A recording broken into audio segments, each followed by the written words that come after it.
this is our last chance, and it's blatantly obvious. We're not looking at the past. There's nothing this league that entitles you to the next. Young throws, touchdown Carolina. Don Cobb, touchdown Tampa Bay. Number 6 is just going to make a play. Everything in terms of getting the first seed in the playoffs. Purdy throws middle, touchdown! Throw is made, touchdown! Seahawks! I have full confidence we'll go home and win. Rodgers rolling, he fires underneath, touchdown Pittsburgh Steelers! They throw to the end zone. Touchdown Ravens! To have a chance at home to get into the playoffs and win the division, wouldn't have it any other way.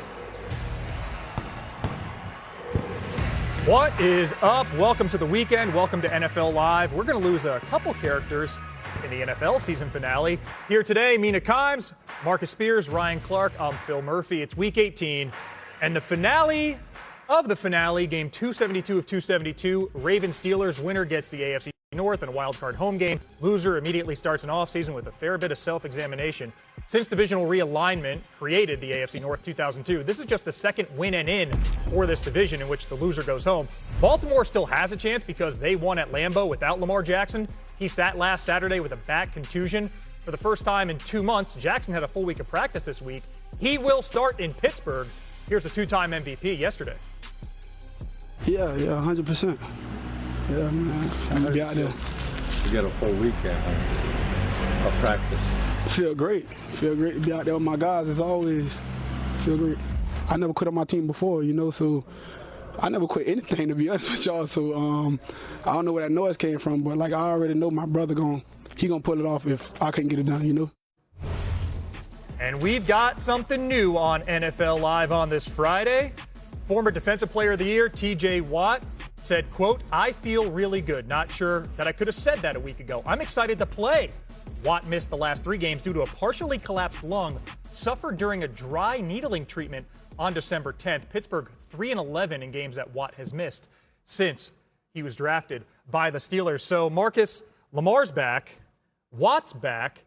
It sounds like his last game was Pittsburgh's win over Baltimore. How do you anticipate the Ravens attacking the Steelers' defense? Man, when I used to get in trouble at school and I get home, my mama would come in with the belt and she'll say, same old, and this is what it needs to be. Derrick Henry last week had 36 total carries, and he needs to be around 30 again this week. And I know the Lamar Jackson element is going to be available for this game, but Todd Monken doesn't need to forget what brought him to this point to have an opportunity to play this game. And you were graced by the football gods that the Cleveland Browns were able to get it done against the Pittsburgh Steelers. There'll be no DK Metcalf, so you shouldn't be giving up a lot of points if you're the Ravens defense, and 22 should have a hefty load as they play against Pittsburgh. And when Lamar needs to push the ball down the field and make some plays down the field, hopefully they can, but it needs to be a heavy dose of Derrick Henry, obviously. I think last week was a gift for the Baltimore Ravens. Not that the Cleveland Browns beat the Pittsburgh Steelers, but that Todd Monken got to see what it's like to actually give Derrick Henry the ball in December.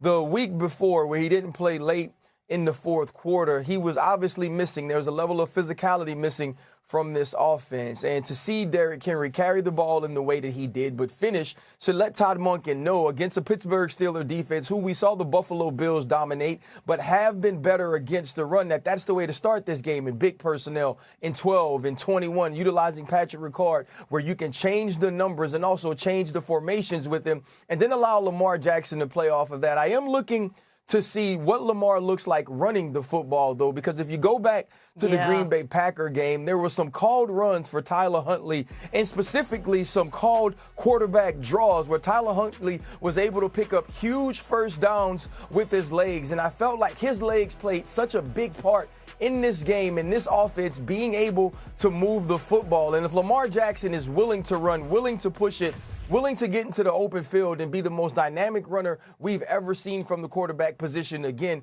I think that only helps this Baltimore Ravens and what they'll be able to do in attacking the Pittsburgh Steelers. I love that point, Ryan, and I'm in total agreement with you. I would love to see Lamar Jackson carry the football a couple times early in this game. He doesn't have to be the engine of the rushing attack. He just needs to carry it enough in the first quarter to put that fear, that hesitation in the minds of the Steelers defenders, the way, as you just pointed out, Tyler Huntley did to Green Bay. This Ravens run game was amazing against Green Bay. It's actually been really good now for a large chunk of the season. In fact, since the halfway point, they are first league-wide in EPA per play. They are tied for the most explosive runs in the NFL. They've also been efficient. They're 6th in success rate. And when they went up against the Steelers defense not that long ago, they ran all over them then. The Steelers gave up the most yards after contact on the ground that they have all year long. This isn't complicated, right? And the only question I think I have for the passing game is if the Pittsburgh Steelers sell out to stop the run, and I think we all agree they're probably going to do that at some point in this game, can you beat them with that play-action passing attack? Zay Flowers was also a very important piece in that last game against man coverage. Would love to see that connection between him and Lamar when the Steelers stack the box, because I think we all know they will. MK and RC, both great points. But the other part of this, too, is we've seen the Baltimore Ravens in big spots. Ball security is going to be paramount. It's seemingly every time they get into these one-and-done, big-time games, the turnover bug happens. They have to take care of the football as well. That's the only way I think the Steelers can win this game outright. If Baltimore turns it over. It's a heck of a matchup with the faces on the marquee. Jackson, Rodgers, the first time we've ever had a regular season finale in NFL history in which both quarterbacks have multiple MVP awards. No shortage of QB availability storylines heading into Week 18. Starting in Buffalo, our top stories, the Bills' last scheduled appearance at Highmark Stadium. The old blue jersey, red helmet aesthetic coming out. TBD whether Josh Allen puts on said helmet against the Jets. He's got a foot injury, was a limited participant at practice Friday, though he is not on the injury report.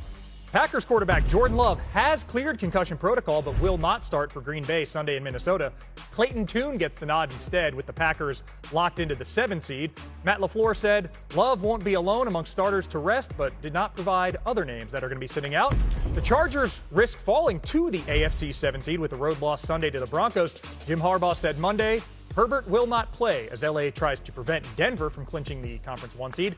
Trey Lance will start with DJ Uiagalelei serving as the backup. The 49ers offense, Trey Lance's former team, needs a graphic for all its injury updates before tomorrow's home game against the Seahawks for the NFC 1 seed. Good news for the faithful. Everybody here is expected to play outside of Ricky Pearsall, who's questionable with knee and ankle injuries. Trent Williams didn't practice at all this week, but the 4-time All-Pro is expected to go. He played all of 1 snap in the win over the Bears. What's at stake? The division, the bye, home games throughout the playoffs, for which San Francisco, that would mean for them not having to get on a plane to and through Super Bowl 60 if it came to it. For the Seahawks, they're the 1 with the win and the 5 with the loss, which is a visit to the NFC South champ. For the 49ers, they have to win. Otherwise, they risk potentially falling as low as the 6 seed if the Rams beat the Cardinals on Sunday. Mina, Brock Purdy's been on a tear lately, 35.7 points per game in 6 games since returning from an injury, 6 straight wins. But this Seahawks defense is in a different animal entirely. What do you see in that strength versus strength matchup going into tomorrow night? Well, I think the game plan is going to be really contingent upon the availability of Trent Williams. Phil, I'm not so sure he plays. That's something I'm monitoring until Saturday, coming off the hammy, and that is massive. You know, we think of him as being so important, obviously, in pass protection, and we know how good this Seahawks 4-man rush is and how tremendous Mike McDonald is, by the way, at isolating weaknesses on the offensive line and attacking them with, you know, creative stunts, simulated pressures, and the like. But to me, where his presence looms largest is on the ground. Since the beginning of 2024, when Trent Williams plays, the Niners average 4.6 yards per carry. Without him, that drops to 4. That might not sound like a lot. That's the difference between the 6th or 7th best rushing attack in football and the 28th. They go way more pass-heavy when he does not play, cognizant of that. So I think you're going to see a lot more quick game. Tackling becomes important.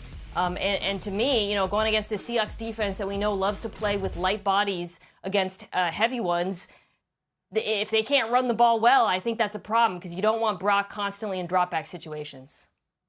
Yeah, when you look at what the Seattle Seahawks have been able to do, so much is predicated off of the way that this defense plays. Mike McDonald and his ability to confuse quarterbacks, to change the look post-snap. And so I do believe the second play is going to be extremely important for Brock Purdy when you look at some of these guys on the outside who could be missing with Ricky Parasol banged up, George Kittle coming off of an ankle. Yes, he's great at playing with anticipation, but it's been Brock Purdy getting outside the pocket, creating second play opportunities, and even using his legs to pick up first downs that I really feel has fueled sort of this run they've been on since he returned from injury. In that first game, they were able to turn the football over twice from Brock Purdy, but it was because he was trying to extend plays, throw footballs into traffic. I think we'll get the same thing this week against the Seattle Seahawks. And so will they be able to keep him in the pocket with integrity? And what will that second layer of rush and contain be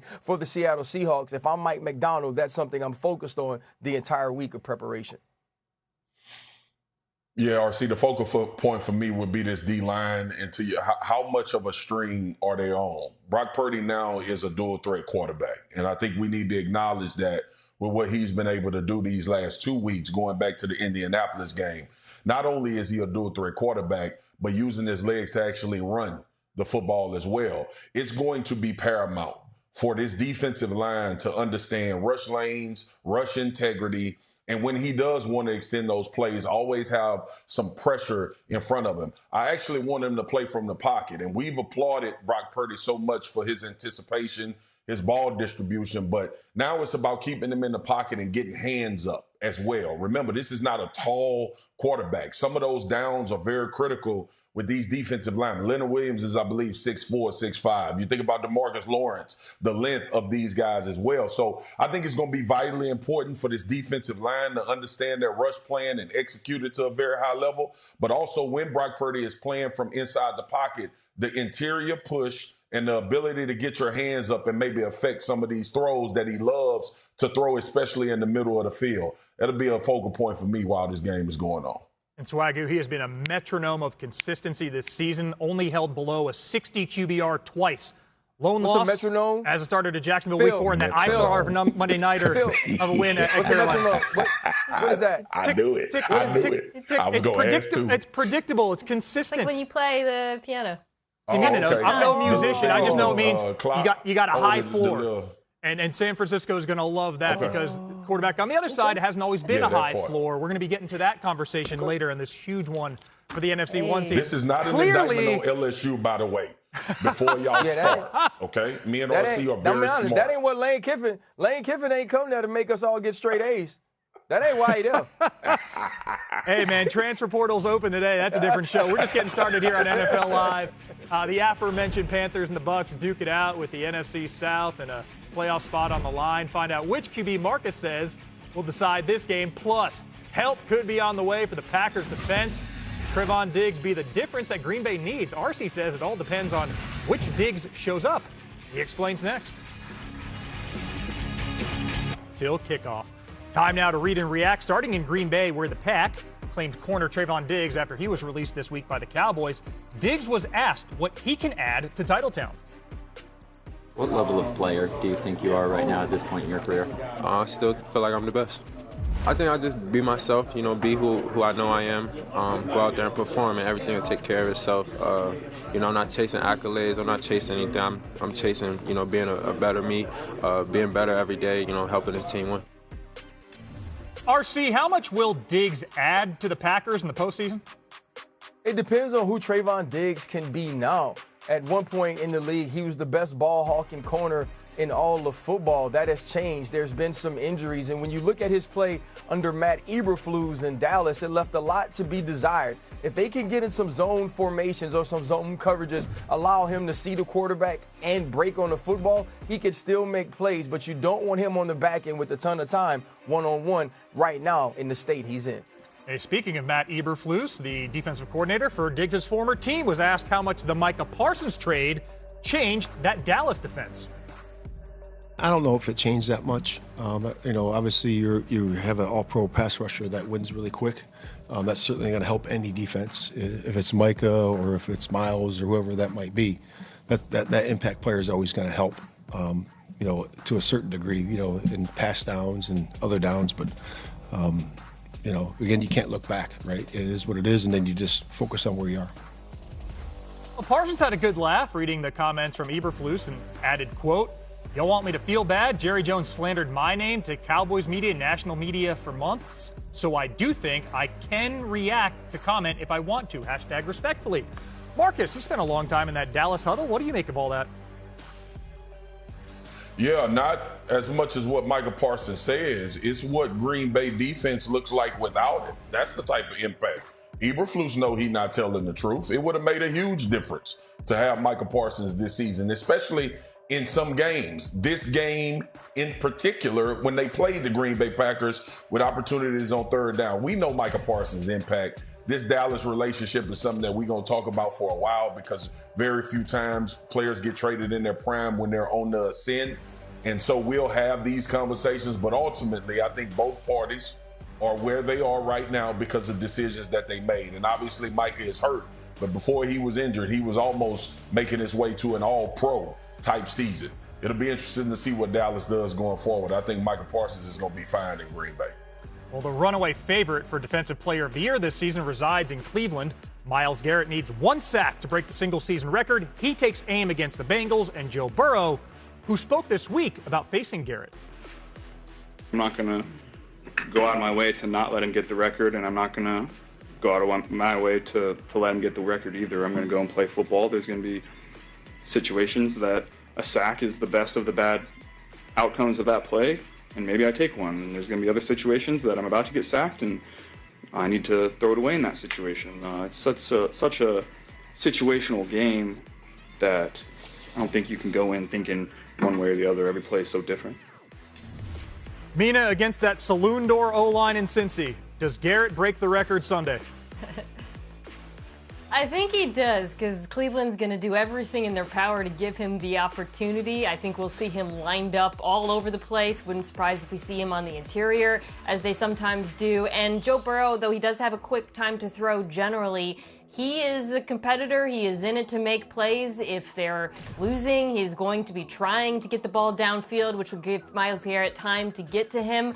And I'll say this, I'm going to be watching, right? Like, not a lot of great games on Sunday during the day. This is one that has some intrigue, and I'm interested in seeing what Cleveland does to try to help their star pass rusher make history. It's all we want this time of the year, stakes. We have those Saturday with a couple of other former #1 overall picks as they square off with the division on the line. Baker versus Bryce. Marcus and Mina agree this one comes down to Bowles and Tampa's defense. What must go on there? Their answers next. Live, our Week 18 regular season finale, a Saturday doubleheader on ESPN, ABC, and ESPN Deportes, loaded with playoff implications. At 4:15 Eastern, the Bucs host the Panthers. Then the Seahawks visit the Niners for the NFC West title and the Conference 1 seed. Peyton and Eli will be on ESPN2 for that late one, with so much on the line. Back to our opener.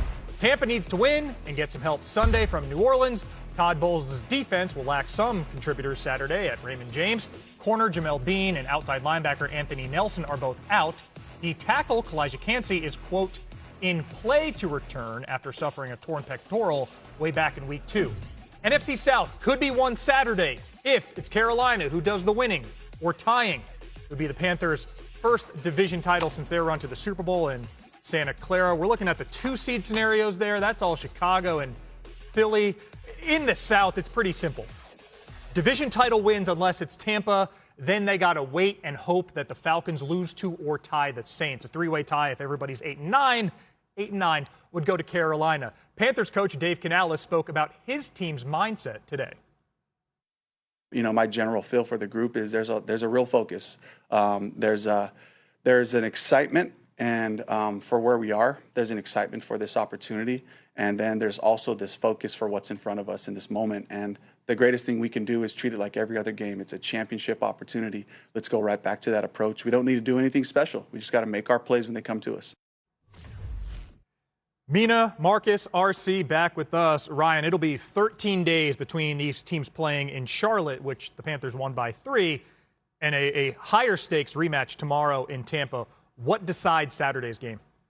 Well, Bryce Young needs to hop in a DeLorean, go get the Bryce Young that played the 13 days ago, and bring him to the stadium.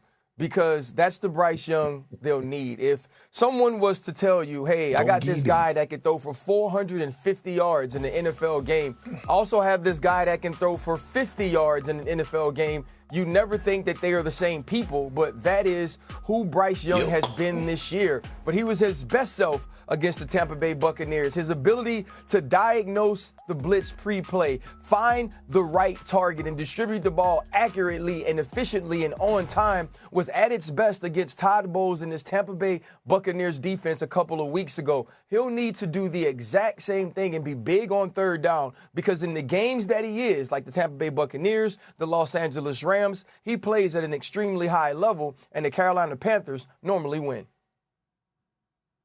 RC, absolutely. But I'm focused on, can he push the ball down the field consistently, and can they hit those plays? Because you and I talked about this. That's what Tampa is giving up right now. They are so bad at defending the deep ball. And Todd Bowles, obviously a pressure coach. He leaves those guys in one-on-one. And it's all about, to your point, Bryce Young execution. Can you execute these throws? Teteroa and McMillan down there, Coker, big body guys. When you find those available matchups, will you be able to consistently hit those shots that you are able to take? And to your point, man, like we see a lot of times with Bryce Young, that there's a freedom to his play when he plays well.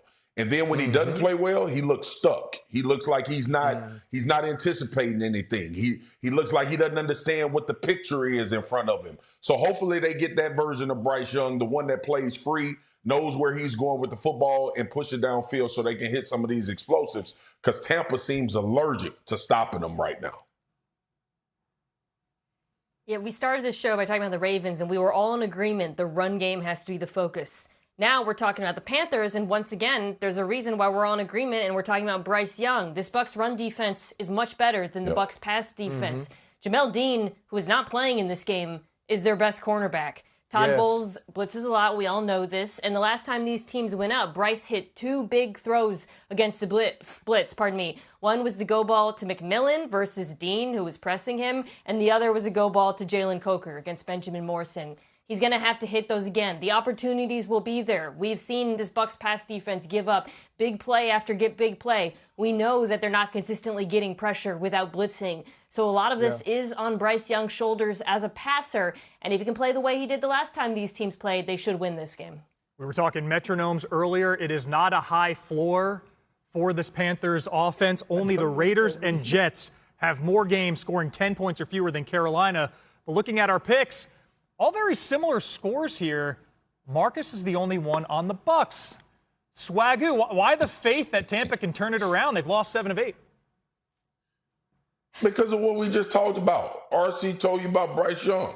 And I don't know what type of game he gonna play, y'all. Like, that makes me nervous, especially in a game that the playoffs are on the line. Baker Mayfield has been in this spot before. Todd Bowles has been in this spot. This is a team that has had these opportunities before, a team that went to Detroit. I know they're not playing great right now, but what's been great about the NFC South in general? Nothing.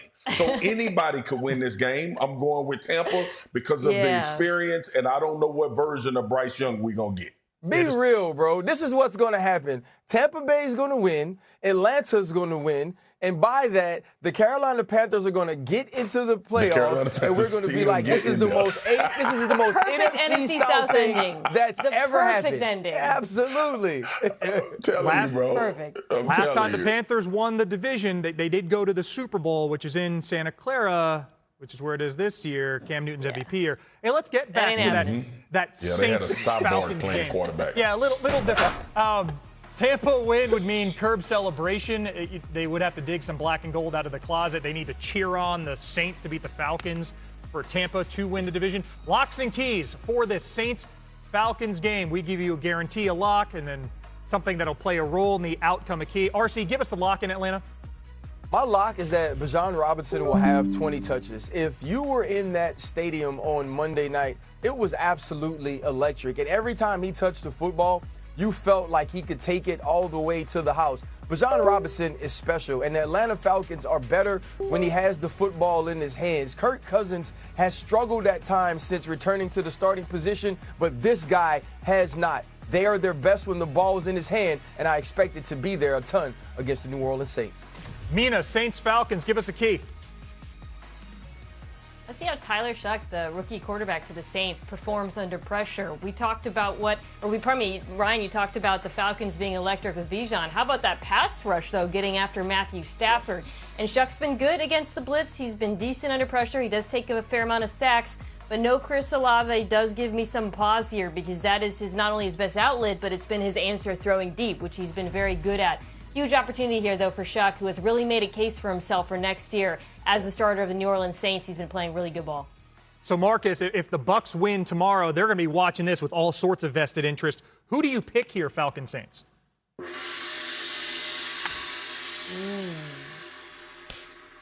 Oh. Ryan called I knew it. Well, he knew they're not going. Carolina going to the playoffs. Carolina going. If it's the, bro, I had the New Saints, Orleans and then I found out about Olave. Yeah. So we all then. Well, I didn't even know about Olave. I just knew Bijan Robinson was going to touch the ball at least 45 times, and that makes them win. Yeah, I mean, honestly, I don't really know why I picked the Falcons because the Saints hate the Falcons. Their fans truly hate them. These teams are going to try. I've never seen anything like it. Both of these teams finna try to win, y'all. It's going to be physical. It's going to be fun. But I just think that Bijan Robinson has too much offensively for a Chris Olave-less New Orleans Saints offense. You know what's funny? Saints and Falcons fans don't care about the rest of the NFC South. Like, they don't care if the Panthers or the Bucs go to the playoffs. They just hate each other so much that they're going to get it up for this game. So for both of those teams, they're just rooting for pure hatred. That's it. Yes. They're both going to try to win. Yes. This means that if Swagu's right with these two games, that Carolina, despite its best efforts, is hosting a playoff game still going at 8-9, and it would just sting that much more for the Bucs. Finally getting back on the right track. They could host a game at 8-9 after losing 2 in a row and 3 of their last 4, and Bryce Young could throw for 350 yards and they could win. Well, that's the thing. The Panthers, they have beaten the Rams in Charlotte. We saw it. So it was a rainy day, but they still got it done. All right. Hey, there's no lost love between these two teams either. Detroit and Chicago. The Lions have already been eliminated from the playoffs. They get their former OC, Ben Johnson, and the Bears. Chicago's the 2 seed. They'll stay there with a win or an Eagles loss Sunday, meaning they would host the cemented 7-seed Packers in the wild card round. Eagles need to win and hope the Bears lose to move up to the 2. It's only 2 or 3 for these two clubs. Marcus, looking at Lions and Bears, what is the lock at Soldier Field? I'm going for the Bears and Colston Loveland scoring a touchdown. I think one of the talked about things is how the tight end usage has become a big part of this offense for the Chicago Bears. And obviously, we expected that from Ben Johnson. We saw him do it in Detroit. But I think it's made Caleb a better quarterback. Loveland has started to come on and ascend as one of those young, developing, high-level tight ends. He gets in the end zone. RC, what's the key here?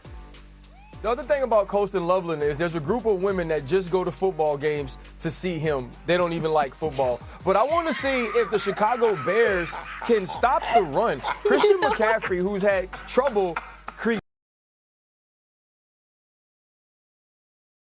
creating explosive plays, was extremely explosive in the run game against Chicago. He was able to get the football down the field. It led to the play-action pass. Stop it, Mina and Marcus, I'm trying to talk.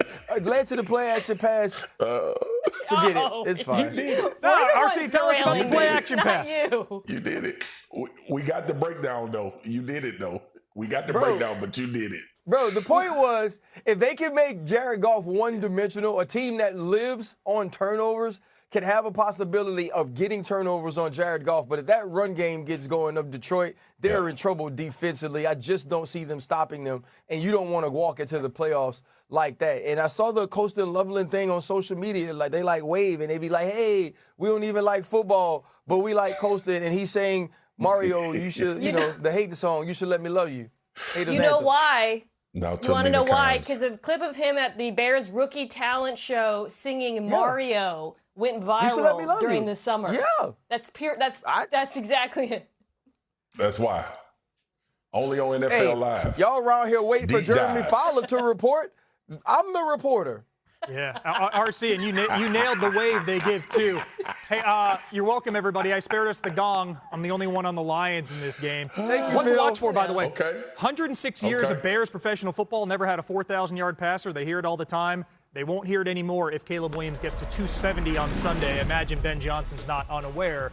Speaking of Caleb Williams, it's now time for AI-generated fantasy insights provided by IBM. Williams is number 2 on the Watson X boom list of players predicted to overperform this week.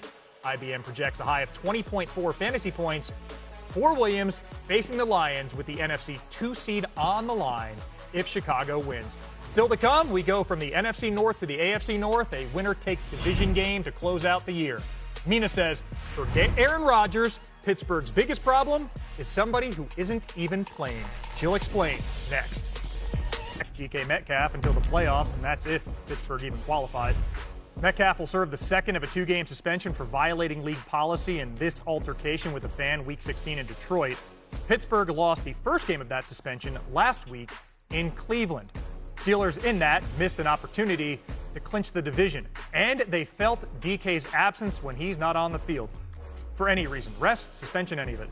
Small sample size, 175 snaps, but Aaron Rodgers has not thrown a single touchdown pass with Metcalf off the field. Compare that to 25 with Metcalf on it, and Pittsburgh also averaging nearly 2 fewer yards per play in those. Mina Kimes, Ryan Clark, Marcus Spears back with us, and Swagoo, that touchdown contrast is staggering. What can Pittsburgh do to try to generate offense, knowing that for 4 quarters Sunday they're without Metcalf? Okay, this is about to sound really stupid, but it's so stupid it's smart, okay? Because normally you would say just run the football and see if they could churn out yards on the ground. I would, guys, Mina and RC, follow me on this. I would sprinkle some Aaron Rodgers movement in the passing game to try to give a little sleight of hand, to give receivers a little bit of time to uncover. I think standing straight in the pocket with this quick passing game is not going to get them anywhere. We saw that against Cleveland. That's when this team struggles, trying to manufacture yards, hit deep balls. And I'm not talking about bootlegs and rolling out all over the place, but sometimes getting him off the spot to kind of change the picture for the defense. And it seemingly they've had some success. We all know Aaron Rodgers' ball placement has been his superpower. His arm strength has been his superpower. And I think they have to give Baltimore some of this in this game to try to hit some deep balls or at least get guys enough space for a run after catch. I don't think this can be a straight drop back, quick pass game and expect to hit some balls downfield. It actually wasn't that stupid as I think about it. Yeah, it's not that stupid. This is sort of difficult to do probably late in the season, but Arthur Smith is going to have some creativity for his interior pass catchers. Jonnu Smith was brought over to be the number 2 to DK Metcalf. Every time they utilize Pat Freiermuth with inside the numbers, he makes plays. And Jaylen Warren and also now their team MVP, Kenneth Gainwell, have been huge pieces of this past game. Jaylen Warren had the big screen catch in the win over the Baltimore Ravens. DK Metcalf's absence is huge in this game because this was the game where they began to utilize him down the field with 148 yards receiving, 2 of those big plays on the outside, one versus Marlon Humphrey, another versus Nate Wiggins. They don't have that player on the outside. So utilizing these guys in the interior might keep this passing chart from looking like the passing chart of a little league football team, which it seems most of the time when DK Metcalf is not involved. Football is 99% your kids are a lot older than mine. But I know you remember this. When you had a small children like mine and they beg you to get a toy, and then you give in and you get the toy and you get home and they don't even use it. And you're like, you wanted this toy. That's how I feel about Johnny Smith, Arthur Smith. MK. He was supposed to be your favorite toy and you never used him. What were you begging for? If the Steelers' passing attack, if they play the way they have all year long in terms of, probably from a schematic standpoint, where it's just trying to hit ISO balls outside the numbers, they're going to lose. So they're going to have to find a creative way to get the other pass catchers involved. And the other thing I'll add is this. Marcus, to your point about running the ball, we're all talking about DK Metcalf in his absence, and it is massive. Darnell Washington is a sneaky big loss for this team. I want you to look at these splits when he's on the field versus when he's off. Running the football, first of all, the yards before contact is pretty dramatic. His 2.1 without him would be near the bottom of the NFL. Look at that third down conversion rate. With him, they convert running the football on third down at the best rate in football. Without him, that drops by nearly 20 percentage points. So, and when they do 6 offensive linemen, he's almost always on the field as well.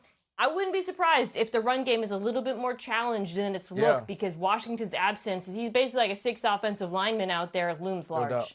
Mina, that unwanted toy analogy is so on the nose with the text I'm getting from home during the show. Let's see who we have in this game. Pittsburgh against Baltimore. We got even split. Marcus and Mina on the Ravens. RC and I, we got him pulling the ripcord on Renegade at the right time. RC.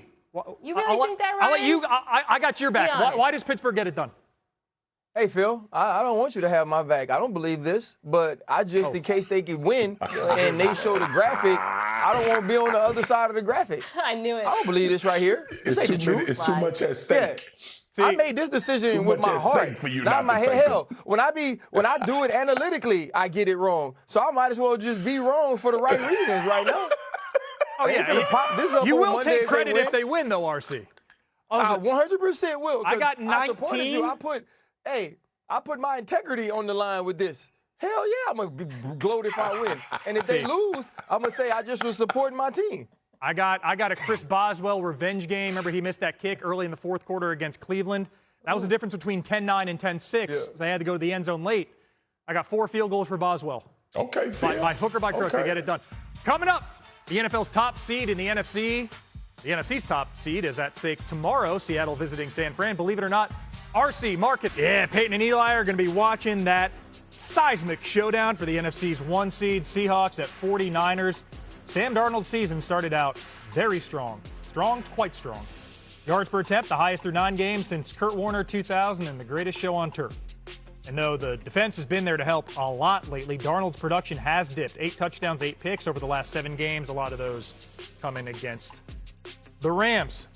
Mina Kimes, Marcus Spears, Ryan Clark, closing out your Friday here on NFL Live. Mina, Week 18 in wild card last season, not kind to Sam Darnold while he was with Minnesota. What do you want to see from him in the Seahawks offense tomorrow against the Niners? Yeah, well, obviously, Sam Darnold just has to make better decisions under pressure. That's when some of the turnovers and turnover-worthy plays have come. Fortunately for him, the Niners defense doesn't get a lot of pressure.